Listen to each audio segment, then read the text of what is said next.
Hi, everyone. Dr. Stephen Mercer here, and it's great to be back with you to share some information and thoughts and recommendations about college admission, especially during these challenging times when so many things have been turned upside down and are changing. This time I want to talk to high school juniors. So last time I spoke directly to high school seniors and tried to give you some good recommendations and some ideas of what's going on in the world's college admission. But I know that traditionally, high school juniors, right now, where we are on the calendar, this is the time when your college application process should be ramping up in a really big way.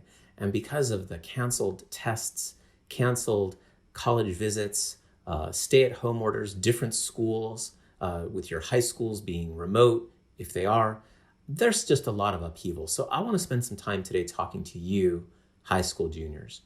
But before I get into real specifics, let me talk about some big picture things that are really important to understand about college admission and how some of these things are changing and some are not. And I think that's really the key here. So the big picture things I want to share with you is one of the foundation principles, the spirits, the ideas that college admission offices always, even in regular times, abide by is the idea that if there's something happening in a student's life or at a school or at a community that they think is going to negatively impact a college application, that if it's out of your control, if it's out of the student's control, then the college doesn't hold that against you.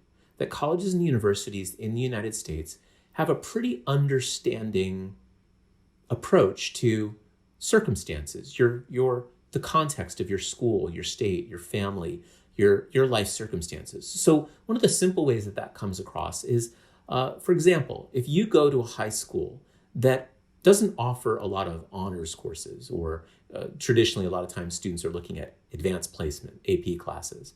And let's say your high school just doesn't offer that many for whatever reason. And you're worried that another applicant from a school down the street or in another part of the world, they might have, double the number of AP classes that you can take, and that they might be a more favorable applicant. And in the eyes of a college admission office, that's just not true, because you don't control how many AP classes you take. So there's a lot of things out of everyone's control right now. And I want to assure high school juniors that with all of these changes going on and with all of these canceled tests and school being held remotely if you're in an area that has a stay-at-home order, these are things that you don't control. And ultimately, the colleges are not going to hold you accountable or kind of punish you or think any less of your application because of them. So that's the first big picture idea that I want to share with you. Here's the second one. In the United States, college admission offices are mostly based on a holistic model of decision making. And I want to really focus on that word holistic. That's a really purposeful word. And it's not just my word. You hear colleges and universities across the United States use that term to describe how they make admission decisions.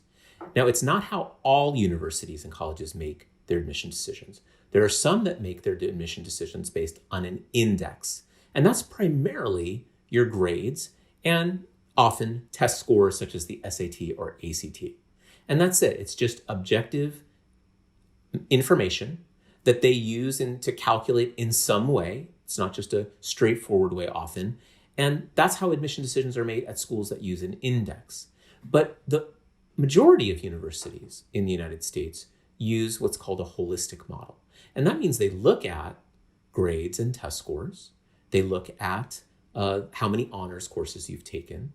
And they also look at letters of recommendation or essays or your extracurricular activities or other circumstances that might have shaped your high school career. So that's really important, especially now because tests are being canceled and classes look different. So be assured that always most universities are looking at a collection of things and not just simply at tests and grades. But the third big picture is related to that. And I want to be really clear. That word holistic, which implies we look at a whole number of things, does not suggest that they look at a whole number of things equally. Now, this differs university by university, and the ratio to how they weight grades, test scores, letters of recommendation, your essay, your extracurriculars, your all of your other factors, your subjective factors. Those ratios vary college by college, but almost always what are called the objective measures. And those are the things that can be calculated. There's no interpretation about your grades. There's no interpretation on a test score. And usually there's no interpretation involved around rigor, right? If you took 3 honors courses or 2 AP classes or International Baccalaureate or some other rigorous courses, those are quantifiable. Those objective measures always come first. The subjective measures, like your letters of recommendation from a counselor or teacher, what you say in your essay, the quality of your extracurriculars, those always come second. Now, again, this differs university by university, but while I want to assure you that there's a holistic model in place for college admission in the United States, I don't want to suggest that it's just you're free and clear. It doesn't matter if you take your tests. It doesn't matter how well you do in school, because they'll just think you're a really wonderful person because of the amazing volunteer hours that you did, or this great letter of recommendation that you just know you're going to get from a teacher or a counselor or someone outside of school. All of it's important, but grades, test scores, and rigor are most important. That's not going to change, even though it's going to look different in your application. Those things will never change. Now, why did I tell you all this big picture stuff, right? So what? How does this matter with what is going on in college admission and the pandemic, and why should you know this now? So let's talk about a few of those ways. One of those is the overwhelming impact of the canceled SAT and ACT dates, which has created a wave of colleges and universities across the United States going test optional. Now, test optional means that an applicant is not required to submit an SAT or ACT. They can choose to do so, or they can choose to forego this. And before this pandemic, there's a growing movement. In fact, recently, in the last year or two, that movement has been increasing a lot. There have been a lot of universities, different sizes, different states, different types of universities, big, small, liberal arts, research, etc., public, private, that have chosen to go test optional. But now the accelerator is on that process. And every day now, multiple universities are coming out and saying, next year at minimum, for the junior class, we are going to be test optional. Because it's out of students' control, whether they can take the tests or not, or take them in the same way that they were planning on it. And that's been really intriguing. And to a lot of students I talk to, they're pretty happy about that. But you have to be really careful about something. Whether you choose right now to say, I'm going to take advantage of that, the colleges that I have been thinking about applying to just all announced that they're all test optional. So I'm just going to stop taking the tests altogether. Now, one thing we are seeing, and this is developing right now, is while the tests were canceled for the spring for the juniors, tests are still scheduled for the fall. So when you're in your senior year, there are test dates now scheduled for that time, and test dates are being added during that time as well to make up for the canceled dates for the juniors during the spring. So the availability of tests has not been taken away altogether. Now we'll see what happens. Again, there's a lot of unknown. We'll see if the tests can be administered. There may be some kind of different way of administering them. It could be online or take home. We'll have to see. But assuming that you will be able to, colleges will probably not change their test optional policies if they're announcing now that they are test optional. They wouldn't do that. They wouldn't flip-flop like that, because I think that would be unfair, and they're aware of that. So it's reasonable for a high school junior right now to be thinking, maybe I should stop studying. Maybe I should not take the SAT or ACT and take that off my plate, focus on school, focus on life, etc. That is a decision that needs to be thought about very carefully. And it's an individual decision. And what I mean by this is, if you are a student that has already begun studying for an SAT or ACT, if you've spent time and energy, sometimes students are actually spending money on a course or a tutor or some kind of online option, or purchasing self-study books and using those books. if you've already started to invest in test prep, my recommendation is that you think of yourself like a marathon runner, an athlete. And right now what that means is you don't want to stop your training, but you don't want to train too much or you're going to burn out. So what you need to do is you need to pace yourself. I'd say keep your muscles, if you think of the athletic analogy, keep your muscles limber. Okay, don't go cold. Keep the strength that you've built and keep a nice, slow, steady focus on your test prep. Not endless, don't put the accelerator on because you're going to burn out. Just like an athlete might fatigue their muscles and then not be ready for the day when they have to perform to the best of their ability. As August of next year rolls around and those test dates start to come in, you'll be in a good position to see how you do on those tests. If, for whatever reason, either because testing is hard and your scores don't come out to where you want them to be, or because of sincerely this upheaval in schooling and life and circumstances has really gotten in the way of you to focus, the good news is a lot of colleges are test optional and you've got the option of not sending those scores.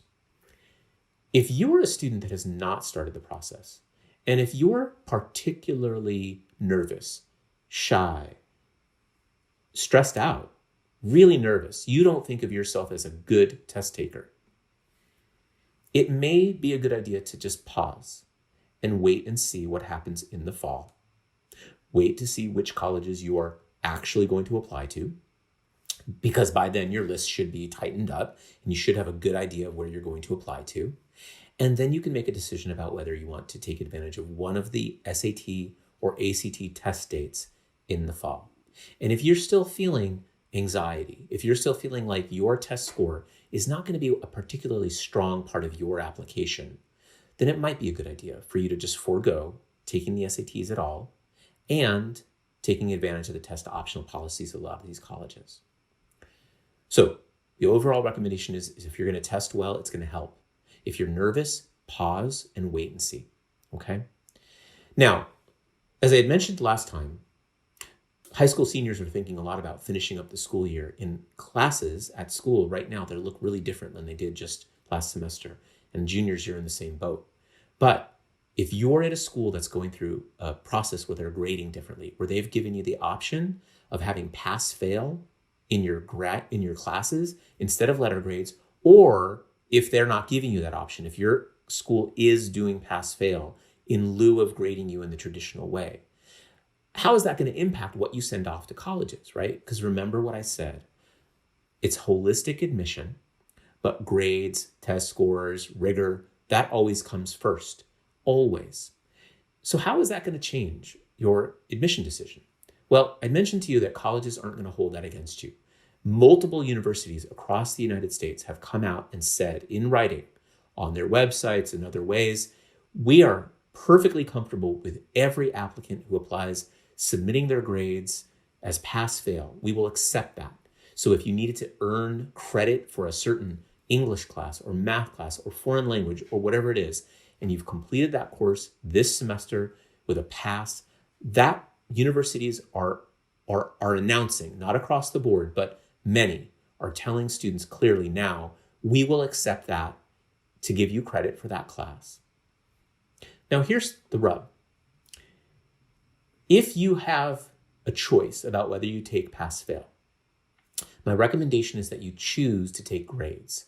Because if you have pass-fail, while that might count towards credit satisfying admission requirements, that's going to put even more weight on the grades that you had earned previous. And the more academic information, the more good academic information you can give an admission office, the better. Now, hopefully you're going to do well in your classes. I'm assuming that.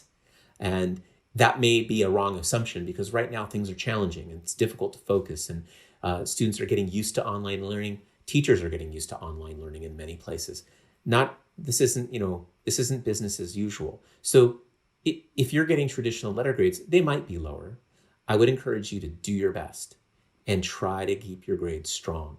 I know that sounds pretty easy for me to say, but I'm not just saying that just randomly. I'm saying because that's how college admission offices are going to review applications. And if you don't have letter grades, if that's not a choice, let's say, then realize that the grades you had received last semester, the year before, and going to the beginning of high school, beginning with grade 9, are going to have even more weight in your application. Now, some of you might be thinking, great, I did really well, I'm very happy about that, and I'm going to just submit my pass-fail grades this time around. And some of you might be worried. Some of you might be thinking, I was hitting my stride now, I'm doing better now, and all of a sudden, these grades, if you're getting pass-fail, you're telling me they don't count. Well, let's be patient. Let's see what happens in the fall, because that's your last chance. Senior year, first semester, or your first part of the year if you're on a trimester, hopefully we'll be back to grading in a different way with letter grades. We'll see. It depends on your school or your district or where you live. But that's another opportunity, and in this case, probably the last opportunity to show colleges exactly, objectively, what kind of student you are. And again, we're in different times. So while I'm trying to emphasize this, I'll go back to one of the big picture things I mentioned. There's going to be a lot of flexibility and a lot of understanding in how colleges look at your application. What I'm recommending is you do your best now. And if you're given the option, assuming that you're doing okay, of taking regular grades as opposed to pass-fail, my recommendation is generally you take the option to take those grades and not take the pass-fail right now. Okay, finally, how is this going to impact extracurricular activities? I'm really divided on this, to be honest with you. On one hand, there seems to be, in recent times, amongst a lot of students and around a lot of selective universities, this feeling, especially around high school juniors that I talk with, this feeling that there's an arms race around getting into, quote, better colleges, more selective. And this arms race is influencing getting better scores, earning more grades, staying up later to do more homework, and forcing students to do more and more in their extracurricular profile, adding another achievement, another club, another award, more hours doing volunteer work or more time on the field. And this arms race, to a lot of people like me, counselors that have been doing this a long time, it just doesn't feel right. And so there's a part of me, and others have shared this thought with me as well. I've heard from other counselors, I've heard from an admission officer at a highly selective university, that this pause in life as normal, extracurricular pursuits as normal, might be a welcome pause to try to recalibrate and take the edge off of this arms race to try to always do more. But there's another side to this, and that is colleges still need to see what you do with your extracurriculars. And that's not going to go away. They're still going to weigh your extracurricular profile in their applications. Now, how do they do that? Well, here's the basics. First comes grades and test scores and rigor.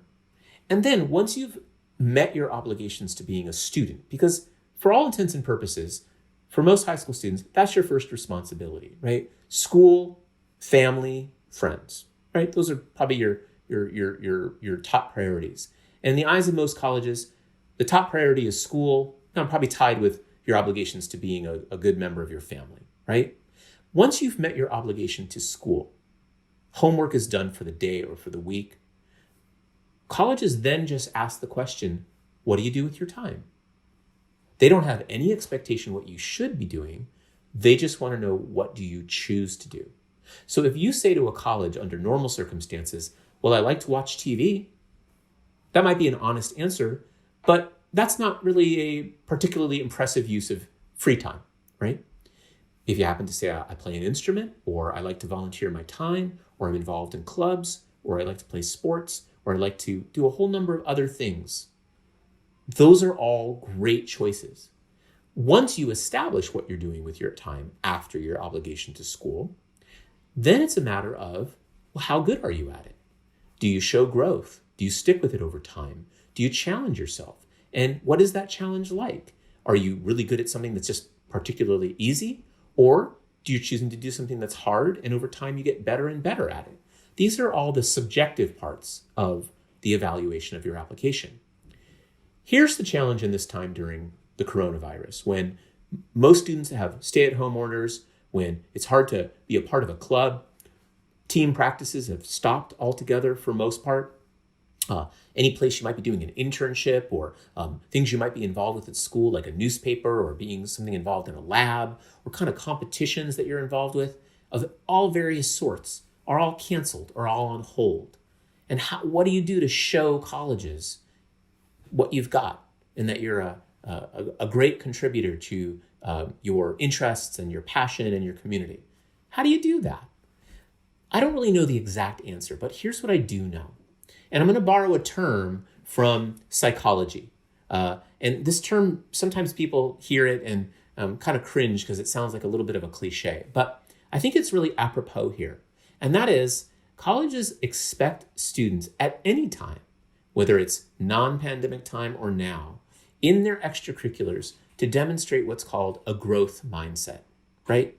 A growth mindset is different than what's called a fixed mindset. A fixed mindset is you do what you're told to do. You don't go above and beyond. You just do what's expected, and that's it. And that's perfectly okay in a lot of parts of life, right? You just want to get them done, right? I do that every day. When I do the dishes, I just want to do the dishes. I don't want to go beyond and do more dishes. I'm not going to ask to do more dishes. I just want to take care of it, put it to bed, get on with the next things I want to do. That may be normal. But in your extracurriculars, what makes you really shine is when you take the opposite approach. You explore and take steps towards not just what you have to do, but what you can do, what's possible. And after you've done that, you go to the next level. So if you're an athlete, you try to do really, really well on your team. And once you've done that, you go on to the regional level. And then once you do that, you go on to perhaps a state level, etc. And you could apply that same model to any extracurricular pursuit, whether you're an artist or a scientist or a journalist, or you love to compete in debate or whatever it might be. It also applies to working, right? And whether that's working outside of the house with a job or working at home and taking care of family and family responsibilities, if you have siblings or other family responsibilities, that same mindset applies there as well. Here's what I do know. While I know extracurriculars are going to look different right now, and it might stay that way for a while if stay orders don't change, or if they look a little bit different, if social distancing rules are still being encouraged, where being in clubs or being in competitions and being in teams still is going to look really different for a while, let's say. Here's what I do know. Colleges won't stop appreciating students who demonstrate a growth mindset in their extracurricular pursuits, even now. So what do I mean by that? What I mean is you want to think about what is possible, right? Some students I know are already kind of taking advantage of creating a website with all of these wonderful free website builders and getting some information out on something they like, or organizing things that they like, or providing tutoring or of assistance to someone. I spoke with a student the other day who said, I want to be able to learn and read and communicate in Italian. I don't know any Italian right now. I've never studied it ever before. I've just decided that's a goal I'd like to have. And I can do that now that I'm at home with all of this additional free time. And I've signed up for a free online Italian language learning class. And it's challenging, and I'm doing it, and it's going to take a long time. That is a growth mindset. That is a student who understands they can't get together with their friends or teachers or community right now, and they've just decided to take that on. I'm not saying you should do that. What I'm saying is I want you to think about what you do now, what is possible. And for those of you that are thinking about applying to the most selective universities in the United States, and I don't usually try to focus on this too much, right? I usually try to tell students, please don't worry about that too much. Worry about finding great colleges for you, and don't worry about whether it's very selective. But I want to talk about this very briefly. For those of you that are thinking about this, and you're thinking, I'd like to try to apply to a very selective university, and I want to take advantage of my time now to make my application count. I want to feel like I did my best towards that goal. I want to reiterate what I've just been saying, that those selective universities, while they're going to be understanding, while there's going to be flexibility, please understand that that's what makes them so selective. They are still going to have many applicants. They're going to have, more applicants that are highly qualified for the number of spots that they have. And what they're still going to be looking at in their extracurricular profile for those applicants are those students who didn't essentially make an excuse. Students who didn't say, there was a coronavirus, I'm at home, I couldn't do my extracurriculars, so I stopped. That's not the response that those colleges are asking for. And what I would say in this case, a lot of times taking the lead for how you choose to conduct yourself during high school based on what highly selective universities do is not usually a really good thing that I recommend to do, right? I don't say take your lead, don't chase college admission. But there's some wisdom, I think, to that advice that I think carries over to all of us right now, especially during these times when stay-at-home orders are in place, we're working at home and things are different. I think everybody, hopefully, myself included, should take on a growth mindset and think about what is possible. And there might be some trial and error. There might be some stops and starts, but I think you'll figure it out. We've got months and weeks to do that. So I encourage you to have fun with that and figure that out. All right, it's a lot of information that I've shared with you. Thank you for listening, and stay tuned for next time. We're going to have even more information about college admission. Bye now.